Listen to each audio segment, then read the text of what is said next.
Barack Obama just gave his approval for the Islamic government of Turkey to attack the only liberal Muslims in the region, our allies in Kurdistan. It's a disgrace. It shows what we've all come to learn, that under Barack Obama, it is more dangerous to be a so-called friend of the United States than to be America's enemy. Ask Ukraine if you doubt that. Let me tell you a bit more about the Kurds before I tell you what Obama and Turkey just did to them. I mean, there aren't a lot of good guys in the world these days, and in the Middle East that list dwindles down pretty close to zero. There's Israel, a liberal democracy, but that's a pretty tiny country, just a sliver of land and 8 million people. The rest of the place is violent, either in revolution or racked by terrorist attacks or, full-out rebellions. Of course, the worst of it is the Islamic State, which is pretty much a Nazi state, beheading people by the thousand, rape, slavery for women, throwing gays off the top of buildings, teaching children to be murderers too. I'm glad that Canada has 6 CF-18 jets out there attacking the Islamic State, and we've got some refueling planes and crew. I'm proud of that, but don't kid yourselves. That's not going to defeat the Islamic State. Neither is the token U.S. presence, and neither apparently can Iraq's official army either. You know who is on the ground in Iraq, though, not only fighting the Islamic State, but taking back land with boots on the ground, as they say?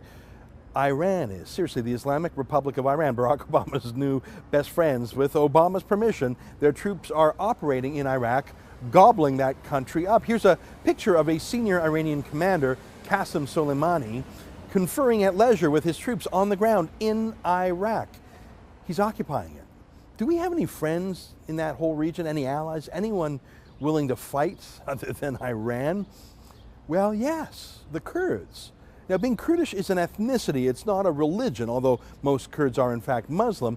Some are a more obscure religion called the Yazidis, but here's my point. The Kurds are pretty much the only moderate people in the region. They live in northern Iraq and Syria and Turkey. They don't have a country of their own, but in the mess of Iraq in the past few years, they've carved out a de facto country called Kurdistan.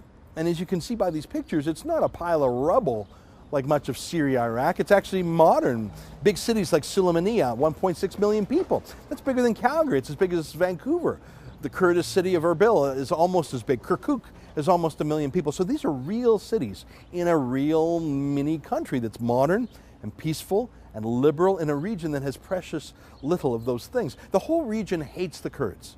Turkey hates the Kurds because they're afraid that a future Kurdistan as a country would take some territory that Turkey currently controls, where there's a lot of ethnic Kurds. So Turkey has been vicious in repressing Kurds, not just Kurdish rebel groups like the PKK, but Kurdish political activists too.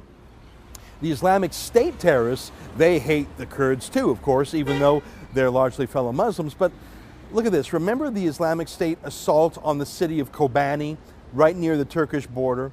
It was so brutal. Islamic State Nazis butchering their way through the city, bombing it to rubble, going door to door, killing Kurds like the Nazis rolling through Warsaw's ghetto. Well, Kobani is literally within sight of the Turkish border. And the Turkish army was massed on the border. They literally stood and watched while the Islamic State killed the Kurds.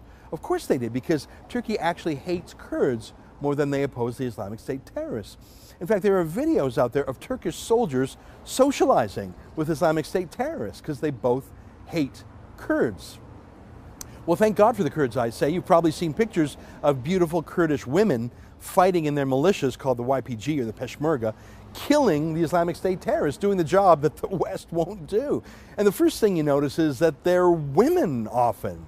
And they're allowed out of the house by their man. They don't have to wear a burqa or a niqab. They are free women. They're even allowed to hold a gun. That sort of tells you something about the Kurds, doesn't it? It tells me almost everything I need to know.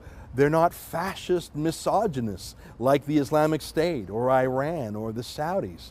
If only every Muslim country was as liberal as the Kurdish proto-state. So naturally Turkey hates them. This is why Turkey has refused to let the United States use the U.S. NATO base, the Air Force base in Incirlik, Turkey, to attack the Islamic State. Seriously, Turkey is a member of NATO. So the United States protects Turkey.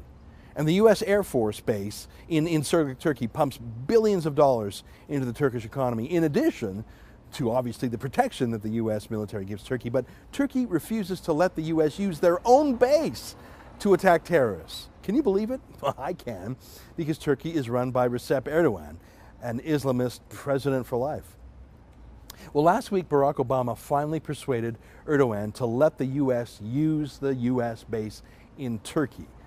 But at the same exact moment, Turkey launched brutal airstrikes against Kurdish soldiers for the first time in years. The quid pro quo is obvious. Obama sacrificed the Kurds, the only Western-oriented, liberal, peaceful fighting force, to have the right to do what he had the right to do anyways, use a U.S. Air Force base. Obama is the world's worst negotiator. I mean, Russia and Iran and China know all that, but now the Turks and the Kurds do too. But this isn't just bad negotiating. It's about how Obama, time after time, sides with Islamic extremists against liberal Democrats. He chose Turkey's Erdogan over the liberal Kurds, just like he chose Iran's Ayatollahs against Iranian Democrats and its peaceful neighbors, including Israel. Barack Obama will be gone in 18 months, but in the meantime, thousands will die as he throws our allies to the wolves, as he has done to the Kurds. For TheRebel.Media, I'm Ezra Levan.